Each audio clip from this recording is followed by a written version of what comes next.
we had, the number of troops he had versus the number of troops we had. Size of the desert. Etc. Size of the desert, distances, the logistics challenge, and everything else. All of those things, when you put them in a formula, would come out and say, you're crazy if you attack. Any military man worth his salt doesn't want to go to war because he knows that going to war is going to kill people and certainly going to kill his own troops. So the entire time you're doing the planning, you have this desire to put together a superb plan, a plan that will succeed, a plan that will minimize casualties, but at the same time in the back of your mind you're hoping the whole time you don't have to do it. And you want desperately to measure up. You want desperately to have the strength to do the job that you have to do. Did you measure up? I hope so. After last week's interview, many viewers said they were surprised when General Schwarzkopf admitted to crying occasionally. In fact, he told me, sometimes he has to fight the impulse. Do you ever cry in front of your troops?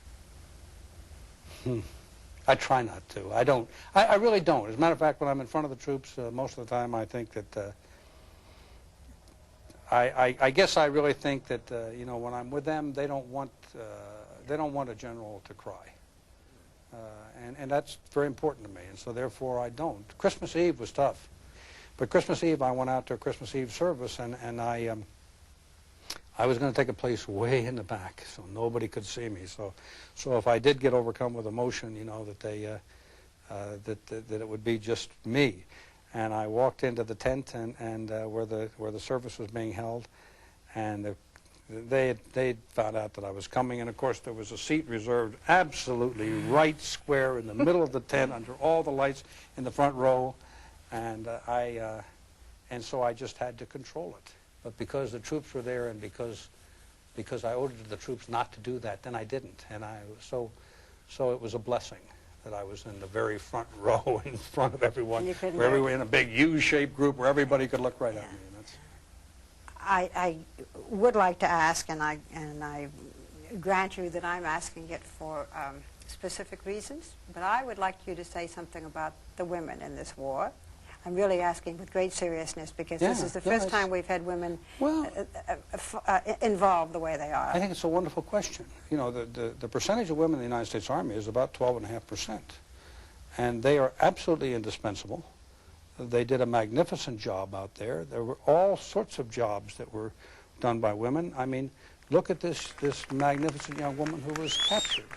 I mean, she was driving a huge tractor-trailer truck up there to carrying supplies to the troops, and was captured by the enemy and came through her captivity magnificently. And so you know, you got to be proud of the women in the service, just like I'm proud of the men in the service. I mean, their performance was terrific. If the changing role of women in this war won the general's unqualified approval, the changing role of television on the battlefield did not. He has serious questions about it. We are in an age of instant information. I can think of several times when a report was going directly from the battlefield over national television directly to the enemy because of the nature of the world we live in today. And therefore, fully recognizing First Amendment rights, fully recognizing the American public's right to know, there still needs to somehow be an examination of this phenomena and a determination of how do we, I don't want to use the word control, I don't want to use the word censorship, but how do we deal with this situation so that it doesn't cost the lives of American servicemen and women? That's, and I think I don't think we've adequately addressed it yet. I think it's something that needs to be talked about. Norman Schwarzkopf became a television personality himself during the war, largely because of his press briefings from Riyadh. General, not to take anything away from the Army and the Marines who made the breaching maneuvers. I hope you don't. On this occasion, the reporter, asking about the real danger of minefields, unknowingly hit a nerve, a memory of Vietnam. There, a younger Schwarzkopf had crawled through an active minefield to save the life of a wounded soldier. You ever been in a minefield? No.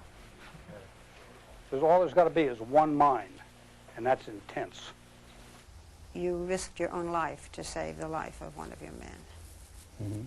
you were out of it safe and you went back in for this man. But I didn't have any choice. It was I had absolutely no choice at all. I was the battalion commander. It was my battalion, and I now, you know, you talk about guilt and not being able to live with yourself. If I hadn't have done that, I would not be able to live with myself. Valor is in the eye of the beholder. It's like beauty. And it's people go out and they're doing their job. Someone else sees what they're doing and says, my goodness, look how courageous that is. But, you know, the person that's doing it isn't thinking at the time, gee, I'm now doing something. I was scared to death in that minefield. I was, but it had to be done. Today, the general continues doing what has to be done, but now as then, he feels the weight of command, even in victory. You know, there's still 129 people lost their lives.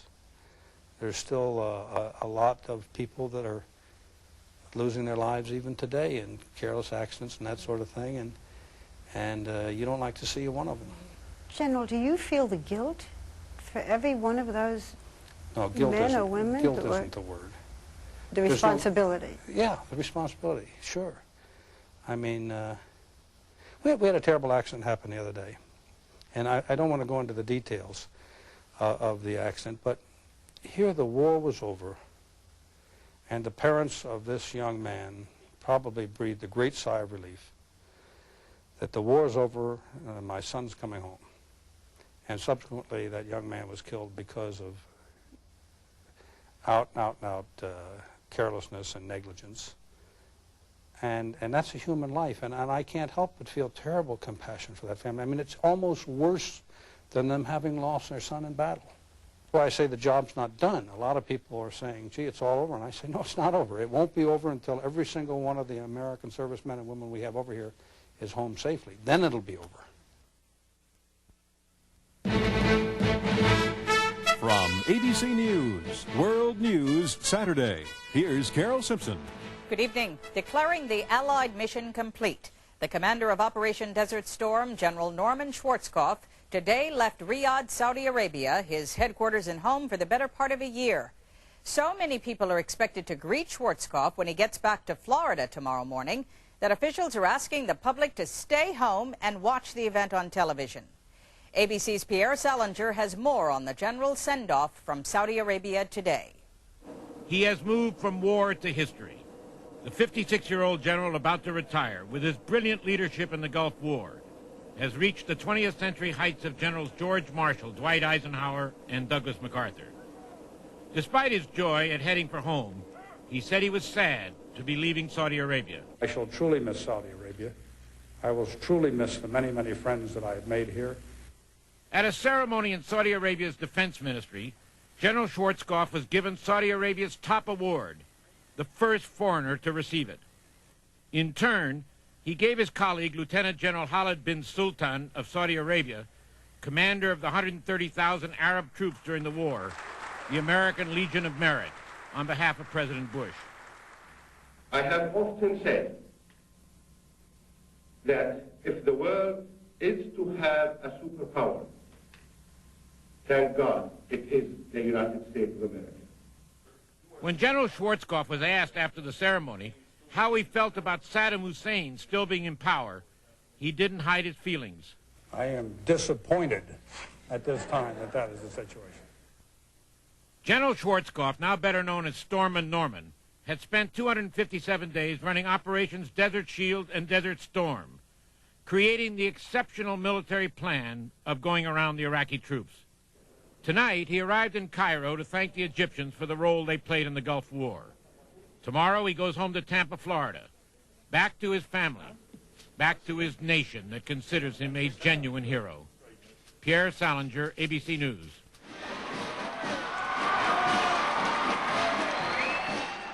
The commander who won the most lopsided victory in modern warfare came home today to his wife, 3 children, and the family dog. The event was low-key at the general's request. People were urged to stay home, but many came anyway.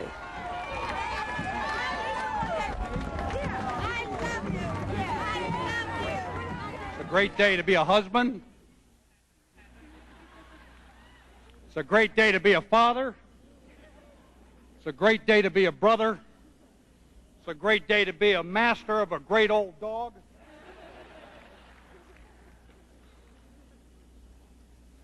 It's a great day to be a soldier, and it's a great day to be an American. Thank you very much. Forever the Soldiers General, Schwarzkopf asked the crowd to remember the more than 200,000 U.S. troops still in the Persian Gulf. He's a leader. When he speaks, you listen to him. I think he's five-star material, and I'll sign any petition for that one. As a military band played the national anthem, Schwarzkopf struggled to hold back tears. He may be a four-star general, but like any soldier, he was glad to be home. Linda Patillo, ABC News, Tampa. The war began with bursts of light in the skies over Baghdad. It ended with white flags in the desert and jubilant soldiers completing their mission. But as they come home now to family and loved ones, their celebrations will be muted by the memory of those among them who fell in battle.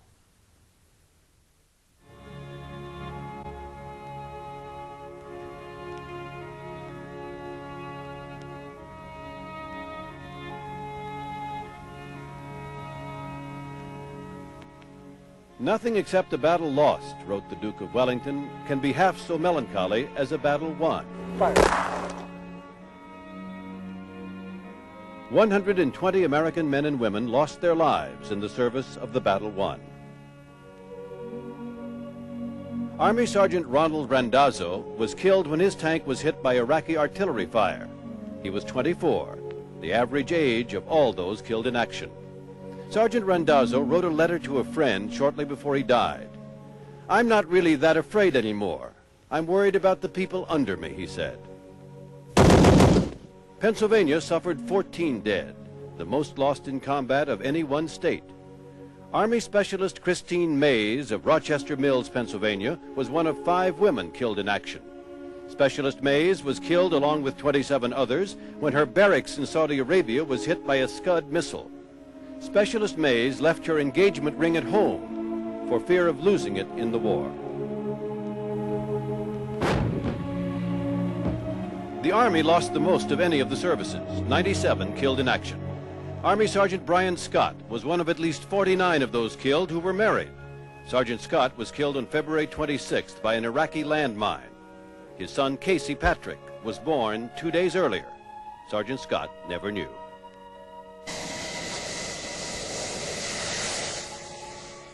One Navy pilot, 3 Air Force pilots, and 19 Marines were killed in action. Marine Lance Corporal Dion Stevenson of Bountiful, Utah, was killed by friendly fire when his light armored vehicle was mistakenly attacked during the battle for the town of Khafji, Saudi Arabia. At the funeral for his 22-year-old son, Corporal Stevenson's father said, "Anything can happen in combat."